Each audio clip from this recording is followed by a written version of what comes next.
Pilgrim, thanks for streaming with us. The highly anticipated trial against Sean Diddy Combs is now underway. It was a whirlwind day. A jury was seated. Opening statements were delivered. Yes, it was a whirlwind day. The best analysis you have ever seen, and you do not want to miss this. You know what? Let's jet into this story.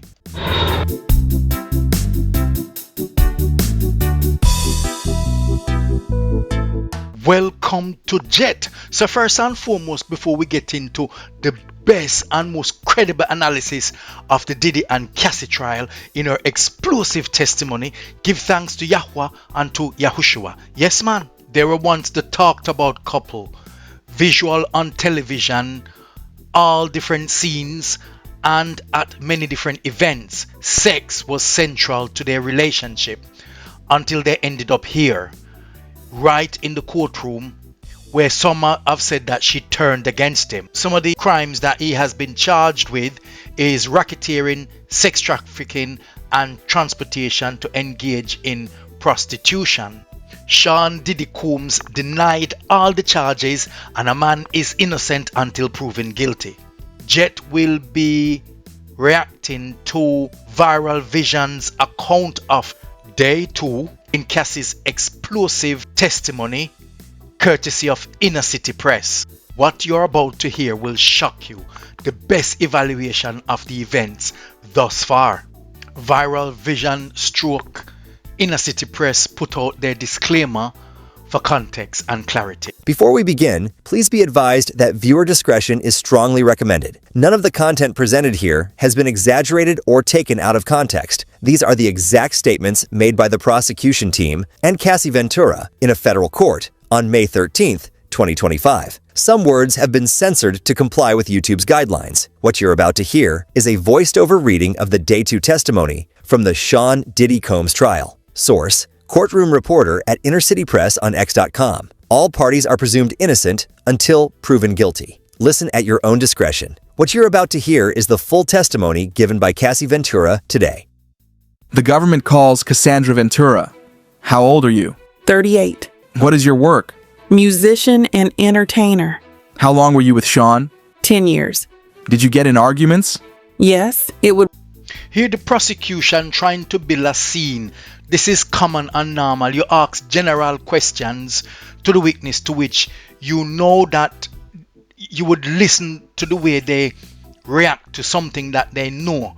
Normally, cross-examination, they will use this strategy to determine whether a witness is telling the truth or lie based on these preliminary questions, to try and see how quickly they respond to the question, to see how much they're thinking about it, and to see how much they're just rolling it off the top of their tongue. So this is the prosecution building a narrative, if you like, the facts, flushing out the facts from Cassie to everyone for the jury to get and paint a picture of her story. Result in dragging. What else did he do? Me in the head if I was down. How frequently was he? Too frequently. I would get black eyes and bruises. Let me show you a video. Where is this? The Intercontinental in Los Angeles. It was after a freak-off. What does that entail? The hiring of an escort. Setting it up. How did you feel when he first asked for it? Confused. Nervous. I wanted to make him happy. Did you agree to one when he first proposed it? Yes. Then there were more. It wasn't something I wanted to do, at least not that frequently. I didn't know what no could turn into. What do you mean? Making him angry. What were you afraid would happen if you said no? That he had materials. What did you give the government? Laptops. I've handed up GXB. Do you recognize it? Yes, I've reviewed this drive. It has communication and documents pertaining to Mr. Combs. Did you review photos on it? Yes. What's this photo? Me in 2004 with Carrie Morgan. When did you sign with Bad Boy Records? 2006. It was a 10-album deal.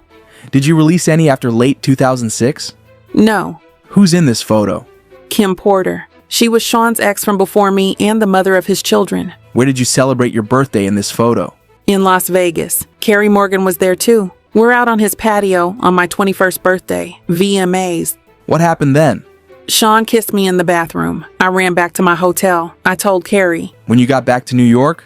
I'd visit him at the Trump Hotel in Columbus Circle. His apartment was being renovated. What were you doing with your music career?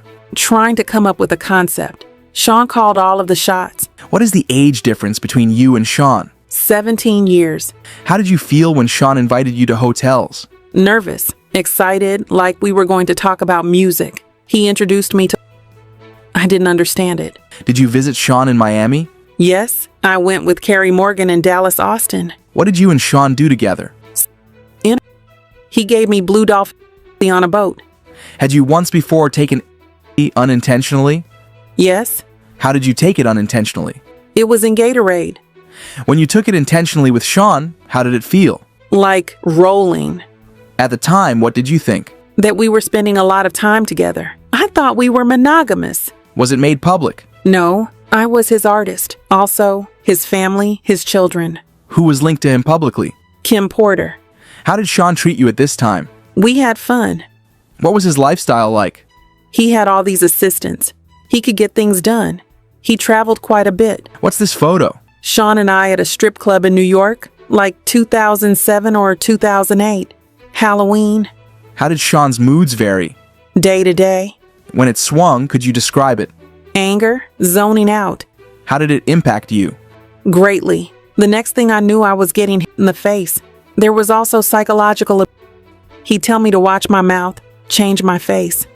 So the prosecution was trying to paint a very grim picture of this monster called Sean Diddy Combs by suggesting, based on the line of questioning and Miss Ventura's response, that Diddy is very controlling and he took advantage of her and he would dictate what she does from time to time, and he would have mood swings and he would lash out from time to time, and based on the testimony that he is out of control and she just had to succumb to his wishes. And that is the picture the prosecution is trying to paint. How would he keep tabs on you? We didn't live far apart. He'd send security to come find me, or a trusted assistant. Like who? David James, Christina Coram. Was your relationship exclusive? No. Did you see other men? Yes. Did Sean see other women? Yes. He said, I am Puff Daddy. I was insanely jealous. Did you move to LA with him? Yes. He wanted to be close to his kids who were there. Where did you live in LA? 875 Comstock Avenue. How tall was the building? No more than 17 floors. Where did Sean live? 200 South Mapleton. Sean would use a golf cart to get back and forth. Who paid your rent in LA? Sean, except when I had the house in Studio City. Why'd you pay then? I could afford it then, and I wanted to have some control. It was accepted. By whom? Sean. How many songs did you write while with Sean? Hundreds. Most were never released. Some got leaked on the internet, some on mixtapes. How many albums on your deal were not released? 9. Did you get paid for them? No. The freak-offs became a job. There was no time to do anything else but do them, then try to recover. How much time in your week would freak-offs take? The longest was 4 days, significant periods of time. At this moment, there was a break. Then they continued. Who was your manager at Bad Boy Records? James Cruz. What did he tell you? That he was managing me with one hand tied behind his back. He had to check everything with Sean. How did you make money if your records weren't being released? I did hosting parties when Sean approved them. What comments did Sean make about your physical appearance? That I looked too Mexican with my hair like that. How did he like your nails? White, French tipped. Hair? It varied. I shaved my head in 2009. Your body? He told me to work out, prepare for the freak-offs. How did you feel about his comments? It varied. What else did Sean pay for? Cars. Did he give you cash? Yes, but he would take things away depending on how he felt. What else would he take away? My self-confidence. Who would take things away? Staff. I assume staff. At this point, there was an objection by the defense. Then the judge said to disregard the last answer. Who took your laptop and phone? Security. How long would they be gone for? However long I was being punished for.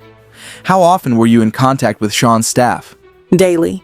Who are in these photos? Christina Coram and Ms. Fletcher. What did you call Ms. Coram? KK. And who's this?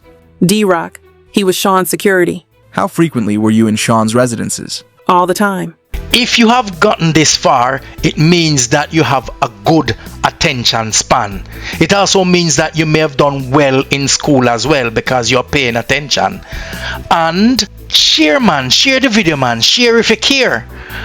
And would you be kind enough to just smash the like button, smash the subscribe button, touch up the bell before we continue. And if you've done so, well done. Do the right thing. So, once again, the prosecution was trying to paint a picture of how controlling Diddy is. Miss Ventura went to Diddy to kickstart her music career, perhaps acting in the future.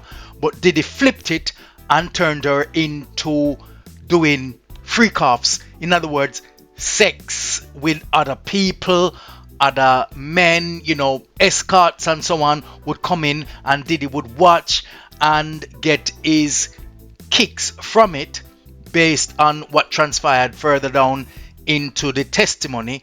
And she didn't get all of her songs released, and therefore here we have an alleged controlling Diddy who had no real intention of making Miss Ventura successful, instead used her into his freaky freak-offs session. Them. Cash, jewelry, cameras, and videotapes in New York, LA, Miami, and Alpine, New Jersey. Do you recall an incident between Sean and Suge Knight? Yes, we were having a freak-off in LA.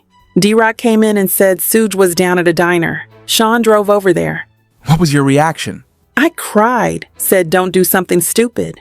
Were you ever handed a gun? Yes, we were going to a club in downtown LA. We'd taken mushrooms. I was high. I was told to put the gun in my bag. I was freaking out. Who was present? A driver, security, and Sean. Another time I saw them get dressed and grab guns and leave in an SUV. How long were they gone? 30 or 40 minutes. Let me switch topics. How soon into the relationship did Sean mention to you? First 6 months or a year. How old were you? 22. Why did you agree to try a freak-off? Good question. I wanted to make him happy. Where was the first freak-off? One of his homes in Los Angeles. Who is this? The first escort. Do you know his name? No. I'll call him the first escort.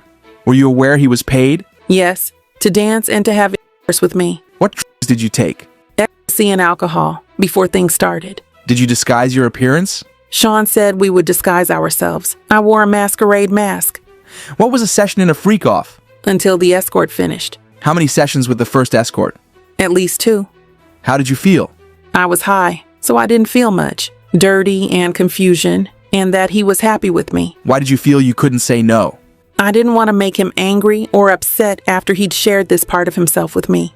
How frequent did the freak-offs become? Weekly for a consistent amount of years. When was your last one? 2017, 2018. How long were you awake during the freak-offs? I never slept. I took drugs, ecstasy and Molly. Cocaine. Do you recall all of the freak-offs? That would be impossible. Did you want to stop?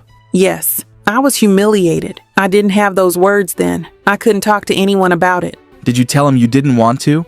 Yes. I brought it up gently. I didn't want him to just do it with someone else. Were you able to express your concerns to him? At this moment, the defense objected to the question, and the judge told the prosecutor to rephrase his question. Once again, the prosecution case is that this monster took you and introduced you to freak-offs, but why did you agree to a freak-off? Well, I want to make him happy. Really? And why did you like it? Well, not really, but somewhat, or I'm not sure. Make up your mind.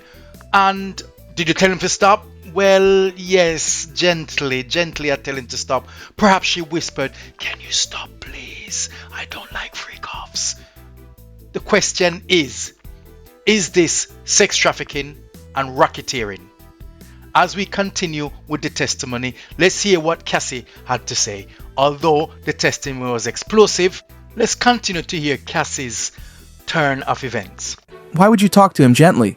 I didn't want him to be angry. What is this? Email between me and Sean. What did you call him? Pop. Why? He asked me what I called my grandfather. I did it, but now I think it was disrespectful. What did you write? I really need to Why did you write that? because I wanted to be with him. I'll read Sean's messages. You read yours. You don't want to do anymore? I'm so predictable. What did you think this meant? That he knew I didn't want to do the freak-offs anymore, but then I backpedaled. Why? To not make him angry. He could be violent. Where'd you get your outfit? Pleasure chest elsewhere. Did you get piercings? Yes, Sean came with me. Which of his homes did you have freak-offs in? Miami, New York. What other homes? My homes, all but Studio City. In what other cities? Atlanta, Ibiza. In what hotels in New York did you have freak-offs? Trump, Gramercy. Intercontinental? 44th Street, yes. Elsewhere? Mandarin Oriental, Fontainebleau. What names were used? Jackie Starr I used. Frank Black. What supplies were used for freak-offs? Astroglide, baby oil, condoms. Who brought the supplies? Security, Sean's assistants. Which brand of baby oil? Johnson's. How was it used? Sean said, you need to be glistening. Were there freak-offs where you ran out of baby oil? After this question, the defense objected the question on the ground of it being irrelevant. Then the prosecutor asked this question, You also mentioned Astroglide. but was also objected over the same reason. Then the judge asked for a sidebar. After the sidebar, they continued. We were just talking about Astroglide. How was it used? Lubricant. If you ran out, what would you do? We'd call either staff or the bell desk, give them a tip. Were the freak-offs lit? Initially, it was a candle, strong smelling, Glade. Any other use of candle wax? A few times poured on my body. Who set the temperature of the room? Sean, I was expected to do freak-offs on my period. Did you want to do that? No. Did you want to be urinated on? After this question, the defense objected, giving the reason of asked and answered, but the judge overruled it. No, I did not want it. How did it feel? It was disgusting. It was too much. I choked. No one could think I wanted it. Why were you choking? Too much in my mouth. Once again, the prosecution is painting a very violent Sean Diddy Combs by persuading her, forcing her to do freak-offs even though she didn't want to do it, or she does want to do it, or she wants to make him happy, or she doesn't really want to make him happy. Oh, it became disgusting because I didn't want to do freak-offs when I was on my menses, for those out there who understand the meaning of that without being graphic. And what else? Well, golden shower, as they would often call it, that he allowed the participants of the freak-off to do in her mouth, which is again disgusting. And you know, most people would say what a monster he is. Sounds like some sort of agreement, sound like some sort of participation. The question is, was she a victim or a participant? And did she agree to all of this? But is that racketeering or sex trafficking? Or is it some sort of domestic situation? Who else urinated on you? Sean. Did you want Sean to urinate on you? I didn't want anyone to urinate on me. How often did it happen? Often enough. Which hotel charged the most for damage to the room? The Intercontinental in New York. They redecorated the whole room for ridiculous money. Back to the urination. Why didn't you say no? It was obvious I didn't want to be on the ground being urinated on by two men. Where did you find escorts? Initially, Craigslist. At this moment, they took a break, but then continued. Ms. Ventura, in what cities did you respond to ads on Craigslist? In New York. Did you respond to ads on Backpage as well? Yes. Who directed you to communicate with escorts? At this moment, the defense objected to the question. Then the prosecution asked another question, Who, if anyone? before being interrupted by another objection due to assuming a fact not in evidence. Did you ever reach out to an escort independently? No. Did you ever not use an escort who arrived? One couldn't perform, so Sean sent him on. What was a safe escort? Not a cop, and someone who'd not run and tell everyone about their experience with us. Why not a cop? I learned this whole situation was not legal. Before Cassie could finish her answer, the defense objected, and the judge said the jury will disregard that answer. How did Cash get there? Security, or he brought it himself. The escort Dave. Do you know his real name? Clayton Howard. Who is this? Photo shown to witness. Daniel. What service did you use? A dancer service. Do you recognize Jules? Yes. In what cities did you have freak-offs with Jules? New York, Los Angeles, Vegas. Do you know his last name? No. Who's this? I knew him as the Punisher. Did you use Jules at every freak-off? Yes. I need to disassociate and become emotionless. Who else used drugs at freak-offs? Sean did. sometimes the escort. What other did you use? Special K, GHB, mushrooms. I'll read Sean's parts of this email. You read yours. When should I take the thing? When will you be there? Pausing you there, what did you mean? Drugs. I took mine. I'm flying. What does he mean? He's high. Why did you take more drugs? To not be present with the experience. Why? Because it was something I hated. How did you react to ecstasy and MDMA? It could make me vomit. What would he say? To continue. So the prosecution was trying to paint the picture that she was uncomfortable doing it, and in order for her to do it, she had to be numb, taking substance, to which she admitted that she remembers some aspect of it. And then in this testimony she said the reason why she took the substance is because she didn't want to be conscious of what's going on. So the prosecution continued with this case. Listen. When drugs ran out, how did you know who to reach out to? Sean would tell me. During the session, how would you know to move to the next step? Sean. What would happen after the escort f***ed on you? Sean would want a body in the next room. Did you do that? I did. Where? Usually. Did you want to do that? No. How did you feel? I was an object, being heavily objectified by men. Sometimes he would watch by FaceTime. Were some sessions recorded on your devices? Because they were there. If you saw them on your device, what would you do? I would delete them. Why? They were disgusting. I never wanted anyone to see them. Were Sean's devices used sometimes? Yes. I asked him to delete them. Did he? I don't know. Did you ever leave a freak off before it was over? Yes. At the Century City Intercontinental, I finally had a premiere coming up and I didn't want to mess it up, but Sean hit me. At what point did Sean hit you? Between sessions. What happened next? I got to the elevator. Next thing I knew, I was thrown to the ground. Who threw you down? Sean. He grabbed me by my neck and my hoodie. Let me show you the video. At this point, the prosecution showed Cassie the hallway video. What are you doing? Trying to use the hotel phone. What is Sean doing? Taking my phone and my bag. This is where the judge interrupted them and told them that was enough for today. So that concludes day 2 with Cassie's explosive testimony, and the question still remains: do you think she was a victim or a participant in all of this? Do you see any controlling behavior by Sean Diddy Combs? Is he a nasty piece of work? Is he a violent person? Or do you believe that Cassie was in on it all the way because she was with a money man, he's rich, and she wanted all the fame and every attributes that associate with being such a rich and powerful individual? How do you think the prosecution did in that first day? Do you think that it was very revealing and very convincing, and the jury would see the evidence and believe that there was clear evidence of sex trafficking and racketeering? Or do you think that there are so many holes in there? All you see is a violent individual with domestic issues, controlling at times, but not criminal? Write your comments below, man, and let's have a discussion about this. For those of you who've forgotten to subscribe, please remember to touch the like button, smash the subscribe button, touch up the bell, and remember to share with your friends and family. So you all go on now. We're going to jet off,